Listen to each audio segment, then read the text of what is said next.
Di tengah kasus dugaan korupsi dalam program pengadaan 41.000 unit laptop Chromebook oleh Kejaksaan Agung,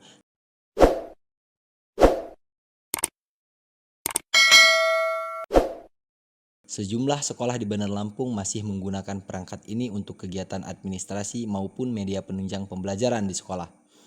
Dari 3 sekolah di Bandar Lampung yang disambangi Tribun Lampung pada Kamis 17 Juli 2025, semuanya mengaku masih memiliki unit laptop Chromebook bantuan Kemendikbud.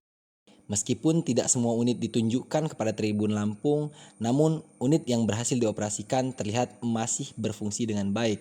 Kecepatan internet juga menyesuaikan dengan ketersediaan koneksi di jaringan di masing-masing sekolah.